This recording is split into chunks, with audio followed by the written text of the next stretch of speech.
अस्सलाम वालेकुम dear students.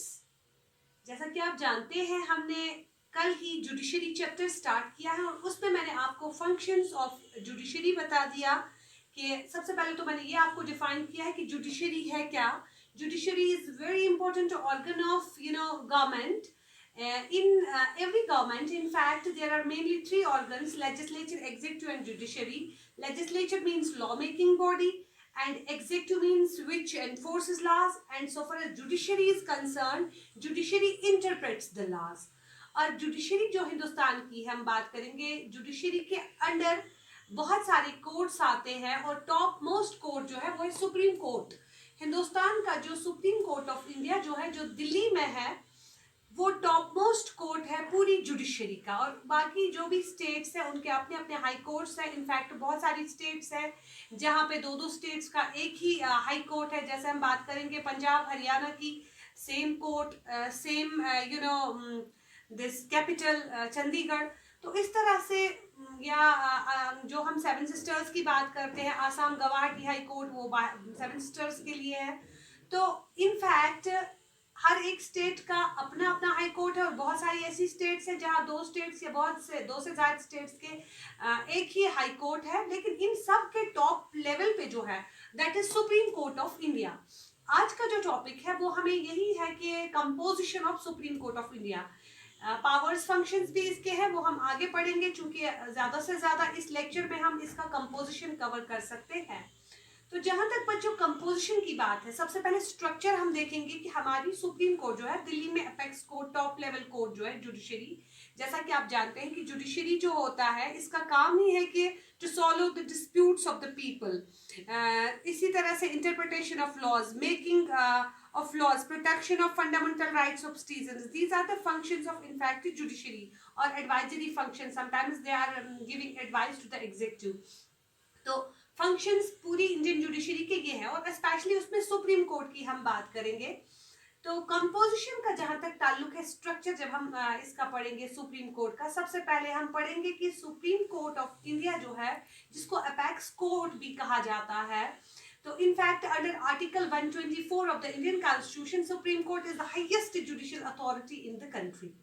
हमारी पूरी कंट्री में जो हाईएस्ट जुडिशियल अथॉरिटी है वो है सुप्रीम कोर्ट ऑफ इंडिया और इसको एम्पावर किया गया है under article 124 of the Indian constitution. Hindustan का अपना आईन है, उसमें आर्टिकल 124 में सुप्रीम कोर्ट के पावर्स सारी चीजें डिफाइन की गई है।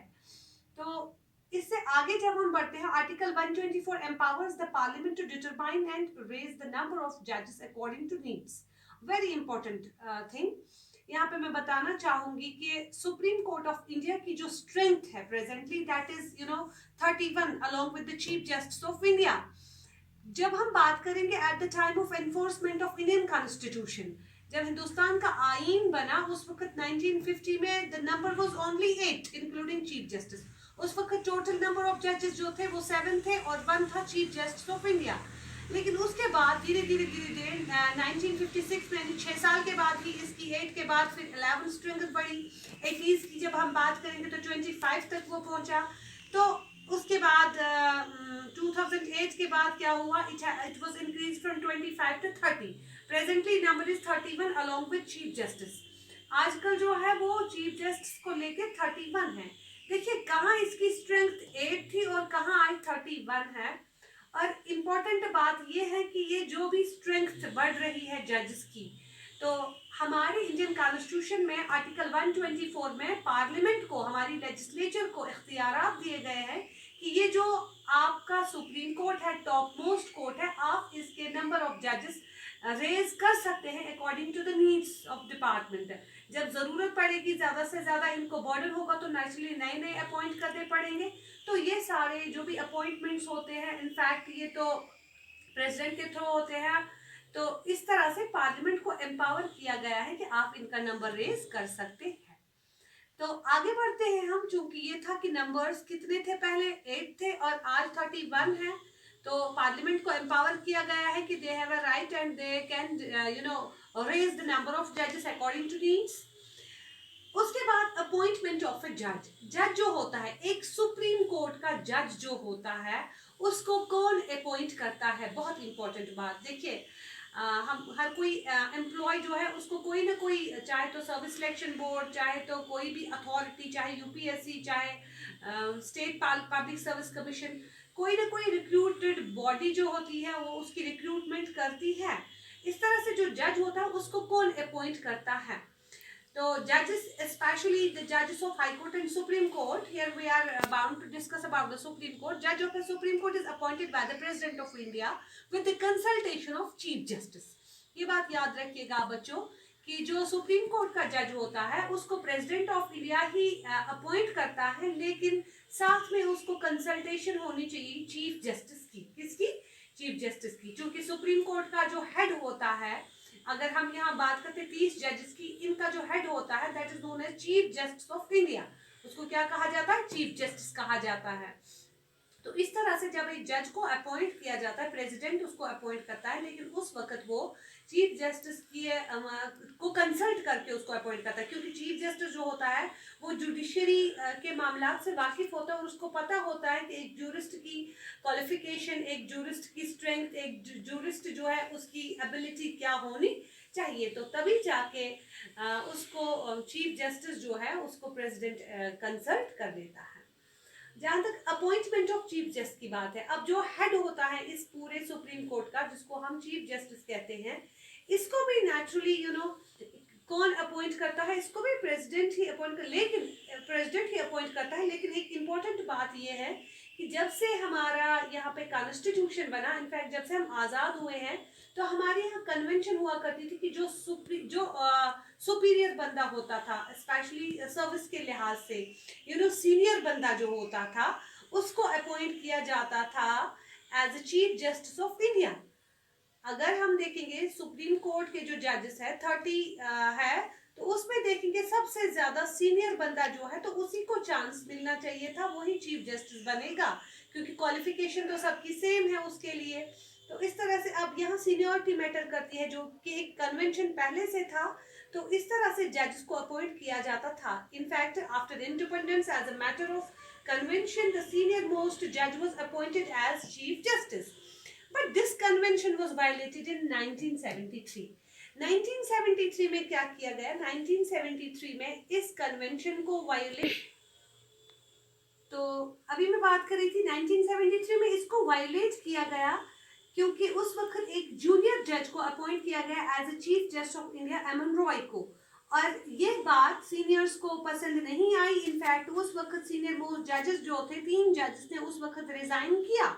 लेकिन फिर क्या हुआ, 77 में जब जनता पार्टी पहली बार आई यहाँ पे सेंटर में, जब कांग्रेस को पहली बार डिफीट किया जनता पार्टी ने, तो उस पीरियड में फिर से इस कन्वेंशन को रेस्टोर किया गया, और तब से लेके आज तक जो भी सीनियर मोस्ट जज होता है सुप्रीम कोर्ट का, उसको अपॉइंट किया जाता है as a chief justice of India.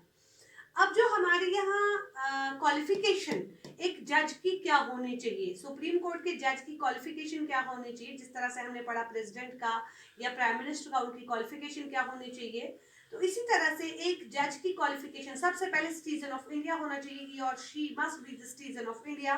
Second one is, यहाँ पे दूसरी इंपॉर्टेंट बात है कि ही और she must served as a जज in high court at least for 5 years और an advocate for at least 10 years। चाहे वो औरत है चाहे मर्द है, कम से कम वो किसी भी हाई कोर्ट में 5 साल तक जज रहा हो, तब जाके वो सुप्रीम कोर्ट का जज बन सकता है, या कि कम से कम 10 साल तक वकालत की हो, हाई कोर्ट में वकील रहा हो, तब जाके वो सुप्रीम कोर्ट का जज जो है वो बन सकता है। और third important qualification is that he or she must be a distinguished jurist in the eyes of president। ये इंपॉर्टेंट बात है। देखिए ये क्वालिफिकेशन तो हजारों लोगों के पास होगी कि वो 10 साल का तजुर्बा उनको हाई कोर्ट में होगा, बहुत सारे लोगों के पास, लेकिन जो मेन इंपॉर्टेंट क्वालिफिकेशन है, must be A distinguished jurist in the eyes of president, क्योंकि प्रेसिडेंट ही इनको अपॉइंट करता है और प्रेसिडेंट की नज़र में वो एक डिस्टिंग्विश्ड जूरिस्ट होना चाहिए, तभी जाके वो उसको अपॉइंट कर सकता है। हम ऐसे भी कह सकते हैं कि दुल्हन वही जो पियामन बावे, यानी कि यहाँ जो प्रेसिडेंट जिसको पसंद करे, प्रेसिडेंट को जो सही लगे, उसी को वो वहाँ पे सुप्रीम कोर्ट का जज कंसल्ट कर सकता है along with these two qualifications। उसके बाद टेन्योर की हम बात करेंगे, टर्म की बात करेंगे कि एक जो सुप्रीम कोर्ट का जज होता है वो रिटायर कब होता है? नेचुरली हमारे यहाँ मुलाजिम जो है पहले 58 रिटायर होते थे, अब 60 कर दिया गया है। लेकिन जहां तक जज ऑफ सुप्रीम कोर्ट की बात है वो रिटायर होते हैं 65 ईयर्स। किसमें? 65। यानी वो 65 ईयर्स में रिटायर होते हैं। यहाँ तक पहुंचते पहुंचते तो ज्यादा से ज्यादा 2-3 साल किसी को मिलते हैं, 4 साल मिलेंगे सुप्रीम कोर्ट का जज, क्योंकि तब उससे पहले वो हाई कोर्ट का जज 5 साल तक रहा हो या 10 साल तक वकालत का तजुर्बा रहा हो, बेचारे बूढ़े हुए होते तब तक तो लेकिन 65 ईयर्स की एज में रिटायर होते हैं। हाँ, और एक इम्पोर्टेंट बात कि जज को क्या किया जाता है? रिमूव किया जाता है। और कैसे किया जाता है? वैसे तो एक जज जो होता है सुप्रीम कोर्ट का या हाई कोर्ट का, उसको रिमूव करना बहुत ही मुश्किल है। लेकिन कभी कभार अब अगर कोई ऐसी एलिगेशन आई, कभी कभार अब अगर कोई ऐसा मसला दरपेश आया, उसकी इनएफिशिएंसी की बात आई या करप्शन की बात आई, किसी मैल प्रैक्टिस की बात आई, उस वक्त रिमूव कर सकते हैं उसको थ्रू इम्पीचमेंट। इम्पीचमेंट प्रेसिडेंट जो है, president of India is also removed through impeachment. वही प्रोसेस जजेस ऑफ हाई कोर्ट के लिए या सुप्रीम कोर्ट के लिए भी किया जाता है। इम्पीचमेंट का मतलब होता है यानी दोनों हाउसेस, लोकसभा राज्यसभा में उसको 2/3 मेजोरिटी से पास करें तब जाके उसको रिमूव किया जा सकता है, जो कि बहुत ही डिफिकल्ट टास्क है।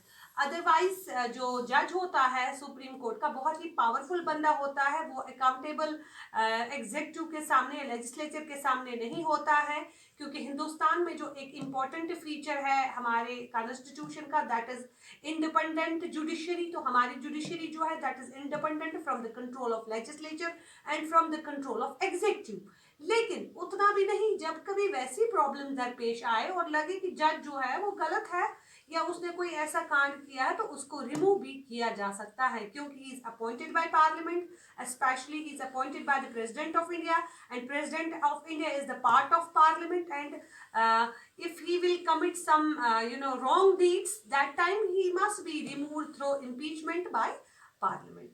तो ये था इसका कंपोजिशन, जिसमें हमने पढ़ा कि एक जज जो है उसकी क्वालिफिकेशन क्या होनी चाहिए, जज कैसे अपॉइंट किया जाता है या चीफ जस्टिस कैसे अपॉइंट किया जाता है, क्वालिफिकेशन क्या है, टेन्योर क्या है, ये सारी चीजें कंपोजिशन में आ गई। नेक्स्ट जो हमारा इंशाल्लाह होगा उसमें हम पावर्स और फंक्शंस पढ़ेंगे। आज के लिए इतना ही। अल्लाह हाफिज।